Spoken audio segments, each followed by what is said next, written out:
Have you heard some scary or just plain confusing things about Pitocin? Well, you are not alone. In this episode, I am sharing 10 fast facts about Pitocin, what it is, how it really works, what you need to know before it's offered during labor. No fluff, no fear, just real talk to help you feel informed and empowered.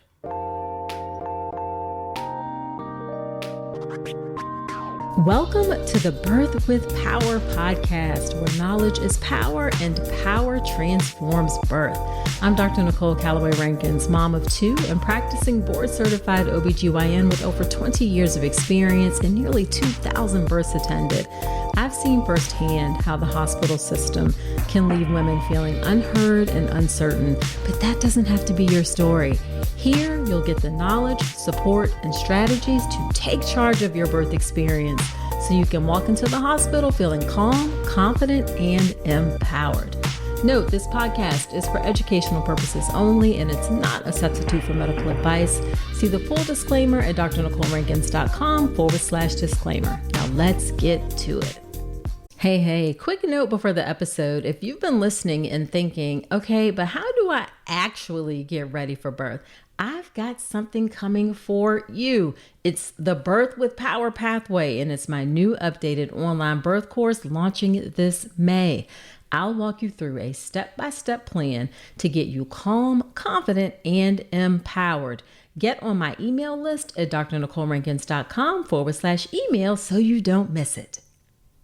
Hello there. Welcome to another episode of the podcast. I am so glad you're spending some time with me today. Now, listen, Pitocin gets talked about a lot. And depending on who you hear it from, it may be everyone needs a little Pitocin. Pitocin is just fine with no problems. Or Pitocin is something to avoid at all costs because it's the worst thing that has ever existed. But the truth, it's actually a lot more nuanced than that. So today I'm sharing 10 fast facts about Pitocin. We'll cover what it actually is, how it's different from the natural oxytocin your body makes, what it really feels like, and how I approach Pitocin as an OBGYN. This episode was actually inspired by a comment someone left me on an Instagram post of mine. They wanted to know more about Pitocin, and I thought, yes, this is something we all need to talk about. So we're talking about it today. And speaking of Instagram, that is a great place for us to connect outside of the podcast. You'll get more tips and real talk to help you take charge of your birth. And my DMs are always open, whether you want to share an idea for the podcast or let me know what you think or just say hi. I am at Dr. Nicole Rankins over there on the gram. All right, let's get into it with those 10 fast facts about Pitocin. We are going to start off with the basics. And number one is Pitocin is the synthetic version of oxytocin. Oxytocin is a hormone your body makes naturally. It helps your uterus contract during labor, also plays a role in bonding and breastfeeding. Pitocin is the man-made version of the hormone oxytocin, and it's given through an IV. It's the same hormone structure, but it is delivered in a very different way. And that brings me to number two. Pitocin doesn't act exactly like your natural oxytocin. And this is where things get a little interesting. Your body releases oxytocin in little bursts, and it works in connection with your brain. So it's also tied to emotions like love, trust, and calm. Pitocin, on the other hand, is given as a continuous drip through your IV. So it causes contractions, yes, but it doesn't stimulate that same brain oxytocin feedback loop. So the experience can feel different, both physically and emotionally. Which brings me to fact number three. Pitocin contractions are often more intense. I'm going to just say it. Pitocin contractions tend to be stronger and closer together than the ones your body starts on its own. In my experience as an OBGYN, they don't necessarily build as gradually in the same way, and they can feel more powerful from the jump.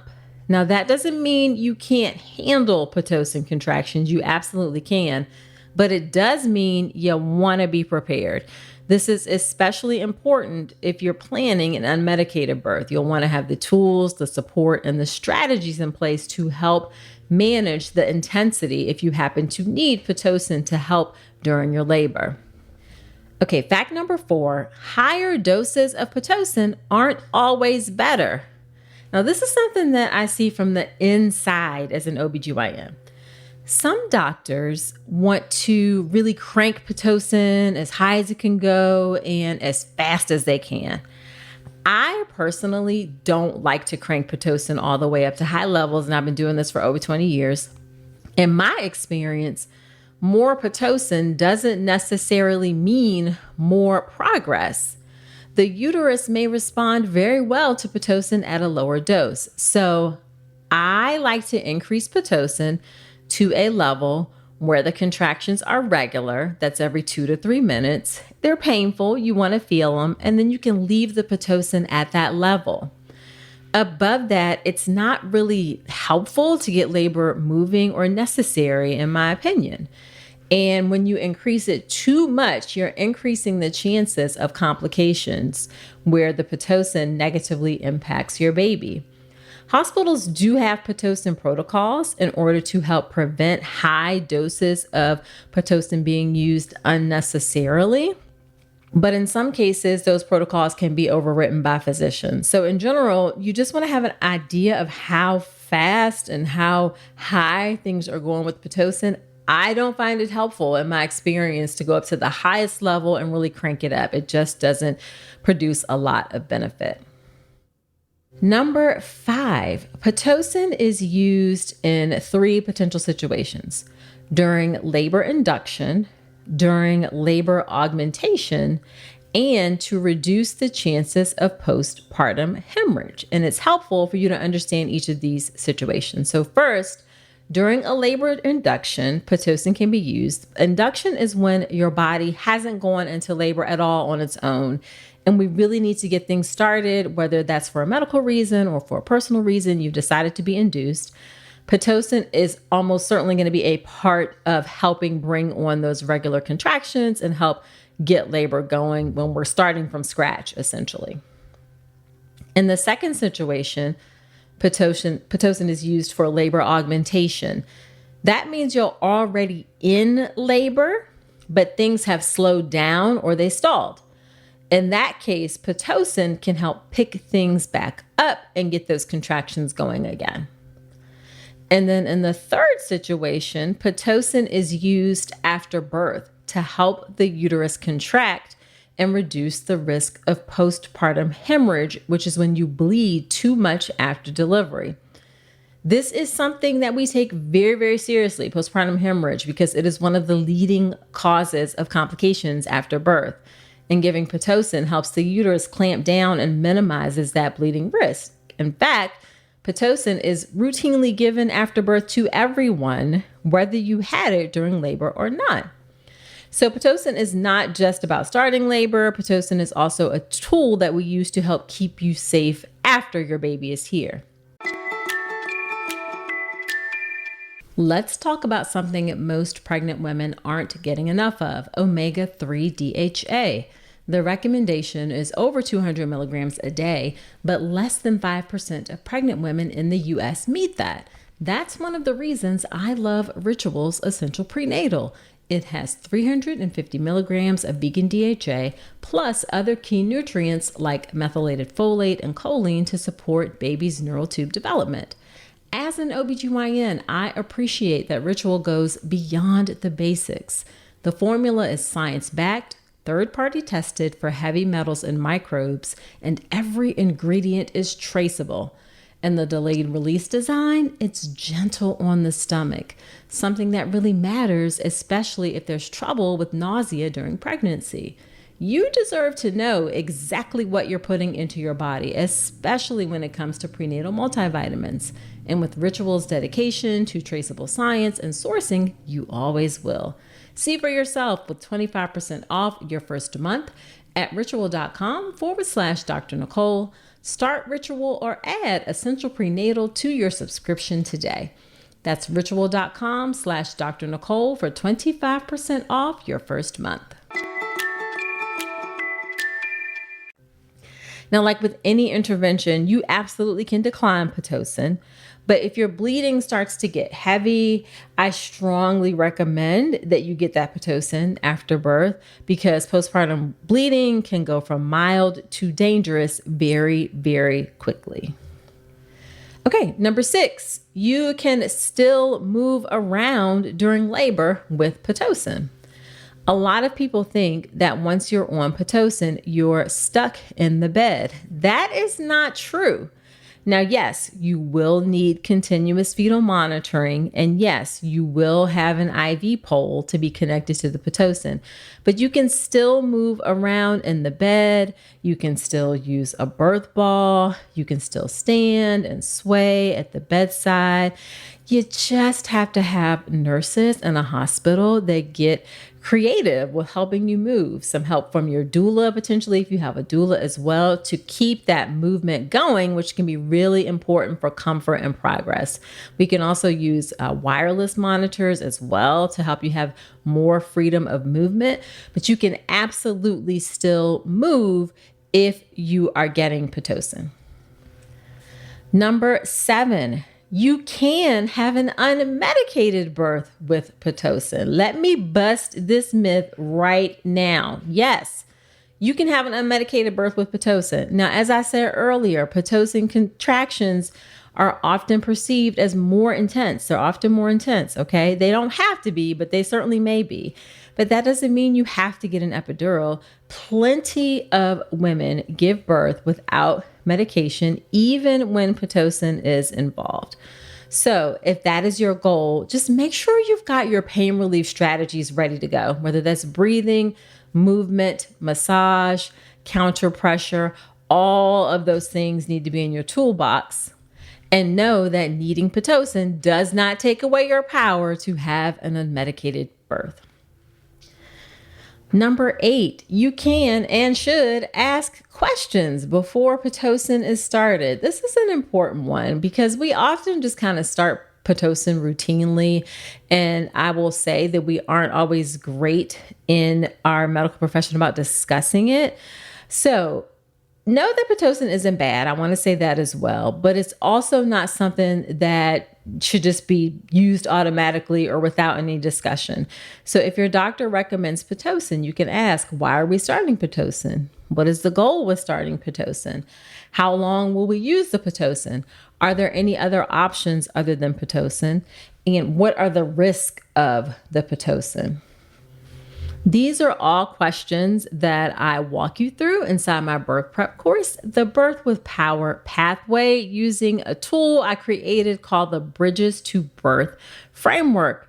It's going to help you get clear on interventions, feel more involved, make decisions with confidence, because yes, birth is unpredictable, but that doesn't mean you are powerless. In fact, you are quite powerful. And the Birth with Power Pathway is coming your way this May. Can't wait for you to see it. But in the meantime, know those questions to ask about Pitocin. Why are we starting it? What's the goal? How long will we try it? Other options? What are the risks? Because we do have a tendency to just kind of come in the room and start Pitocin without a whole lot of discussion. Number 9, Pitocin can cause side effects, so monitoring matters. One of the reasons we keep a close eye on you and your baby when Pitocin is being used is because Pitocin can cause contractions to come too close together. When that happens, it's like your baby is getting almost continuously squeezed, and that can be stressful for your baby because there's no relaxation of the uterus in between, and that can affect the baby's heart rate. And that's why continuous fetal monitoring is absolutely standard with Pitocin, to make sure that you and your baby remain safe and make sure everything stays on track and your baby is not in danger. Now, the good news is that these side effects from Pitocin can usually be quickly reversed, very quickly reversed, just by lowering the dose of Pitocin or stopping the Pitocin altogether. Like almost instantaneously, those things will get better. And then the final fast fact about Pitocin is that Pitocin is just one tool in the labor toolbox. This is the big picture that I want you to know. Pitocin can be helpful. Pitocin can even be life-saving in a hemorrhage. But it's also just one of many tools that we use to support birth, and it is not always necessary. Let us all remember that literally billions of babies were born before Pitocin ever existed. Now, that doesn't mean Pitocin is bad or that Pitocin is unnecessary. It just means that sometimes you don't need Pitocin, but sometimes your body may need a little help, and that is okay. That is totally, totally okay. Pitocin isn't a fix-all. It's definitely not evil. It is a tool. And like any tool, how it's used is what matters. So, quick recap. Pitocin is synthetic oxytocin. Pitocin can be helpful and it can also be overused. Pitocin is stronger than natural oxytocin contractions, but stronger doesn't always mean better. Pitocin is used to induce labor, help labor along, and also prevent postpartum hemorrhage. You can and should ask questions about Pitocin use. You can move around with Pitocin. You can even have an unmedicated birth while getting Pitocin. And finally, Pitocin is one tool, not the whole story. What is most important is that you understand what Pitocin is, when it's used, how it fits into your labor journey. Because when you know more, you're more empowered to make decisions that align with your values, your preferences, and your safety. That's what this podcast, Birth with Power, is all about. That kind of clarity and preparation is what leads to a powerful birth. And if you want more of these bite-sized tips, real talk breakdowns, make sure you're on my email list. That's where I share extra insights, behind-the-scenes stories, helpful tools every single week inside my newsletter, the Birth with Power Brief. Head to drnicolerankins.com/email. Click the link in the show notes to join us on that email list. So that's it for this episode. If you found it helpful, share it with a friend because every pregnant woman and person deserves to feel informed and empowered. Be sure to subscribe so you never miss an episode like these bonus episodes that get released on Thursdays. And if you're loving the show, I would really appreciate you leaving a quick review in Apple Podcasts. It helps more moms-to-be to find birth with power. And most importantly, it helps them step into birth with confidence, just like you. And remember, come join me on Instagram at Dr. Nicole Rankins. That's where I share even more tips, behind the scenes content, little doses of real talk to help you prepare for birth with calm and confidence. My DMs are always open if you want to say hi or share what resonated with you from today's episode. Now, do me one more favor and come on back next week. And remember to trust your power and take charge of your birth.